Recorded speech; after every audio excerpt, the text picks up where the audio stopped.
fellow Americans, this is the 34th time I'll speak to you from the Oval Office, and the last. We've been together 8 years now, and soon it'll be time for me to go. But before I do, I wanted to share some thoughts, some of which I've been saving for a long time. It's been the honor of my life to be your president. So many of you have written the past few weeks to say thanks, but I could say as much to you. Nancy and I are grateful for the opportunity you gave us to serve. One of the things about the presidency is that you're always somewhat apart. You spend a lot of time going by too fast in a car someone else is driving and seeing the people through tinted glass, the parents holding up a child and the wave you saw too late and couldn't return. And so many times I wanted to stop and reach out from behind the glass and connect. Well, maybe I can do a little of that tonight. When you've got to the point where you can celebrate the anniversaries of your 39th birthday, you can sit back sometimes, review your life, and see it flowing before you. For me, there was a fork in the river, and it was right in the middle of my life. I never meant to go into politics. It wasn't my intention when I was young. But I was raised to believe you had to pay your way for the blessings bestowed on you. I was happy with my career in the entertainment world, but I ultimately went into politics because I wanted to protect something precious. Ours was the first revolution in the history of mankind that truly reversed the course of government, and with 3 little words: we the people. We the people tell the government what to do. It doesn't tell us. We the people are the driver. The government is the car, and we decide where it should go and by what route and how fast. Almost all the world's constitutions are documents in which governments tell the people what their privileges are. Our Constitution is a document in which we, the people, tell the government what it is allowed to do. We, the people, are free. This belief has been the underlying basis for everything I've tried to do these past 8 years. But back in the 1960s, when I began, it seemed to me that we'd begun reversing the order of things. That through more and more rules and regulations and confiscatory taxes, the government was taking more of our money, more of our options, and more of our freedom. I went into politics in part to put up my hand and say, stop. I was a citizen politician, and it seemed the right thing for a citizen to do. I think we have stopped a lot of what needed stopping, and I hope we have once again reminded people that man is not free unless government is limited. There's a clear cause and effect here that is as neat and predictable as a law of physics. As government expands, liberty contracts. Nothing is less free than pure communism, and yet we have the past few years forged a satisfying new closeness with the Soviet Union. I've been asked if I have any regrets. Well, I do. The deficit is one. I've been talking a great deal about that lately, but tonight isn't for arguments, and I'm going to hold my tongue. But an observation, I've had my share of victories in the Congress, but what few people noticed is that I never won anything you didn't win for me. They never saw my troops. They never saw Reagan's regiments, the American people. You won every battle with every call you made and letter you wrote demanding action. Well, action is still needed. If we're to finish the job, Reagan's regiments will have to become the Bush brigades. Soon he'll be the chief, and he'll need you every bit as much as I did. Finally, there is a great tradition of warnings in presidential farewells, and I've got one that's been on my mind for some time. But oddly enough, it starts with one of the things I'm proudest of in the past 8 years, the resurgence of national pride that I called the new patriotism. This national feeling is good, but it won't count for much, and it won't last unless it's grounded in thoughtfulness and knowledge. An informed patriotism is what we want. And are we doing a good enough job teaching our children what America is and what she represents in the long history of the world?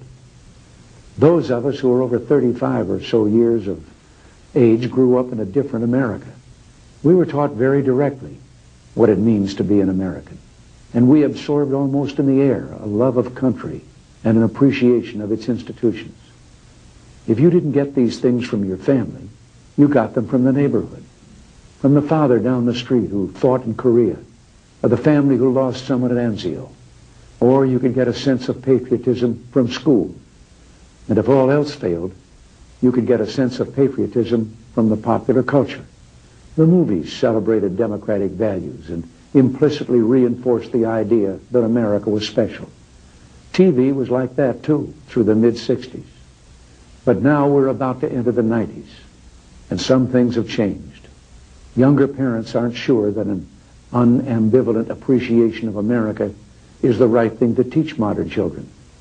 And as for those who create the popular culture, well-grounded patriotism is no longer the style. Our spirit is back, but we haven't re-institutionalized it. We've got to do a better job of getting across that America is freedom. Freedom of speech, freedom of religion, freedom of enterprise, and freedom is special and rare. It's fragile. It needs production. So we've got to teach history based not on what's in fashion, but what's important. Why the Pilgrims came here, who Jimmy Doolittle was, and what those 30 seconds over Tokyo meant. You know, 4 years ago, on the 40th anniversary of D-Day, I read a letter from a young woman writing to her late father, who had fought on Omaha Beach. Her name was Lisa Zanata Hen, and she said, "We will always remember. We will never forget what the boys of Normandy did." Well, let's help her keep her word. If we forget what we did, we won't know who we are. I'm warning of an eradication of the American memory that could result ultimately in an erosion of the American spirit. Let's start with some basics. More attention to American history and a greater emphasis on civic ritual. And let me offer lesson number 1 about America. All great change in America begins at the dinner table. So tomorrow night in the kitchen, I hope the talking begins.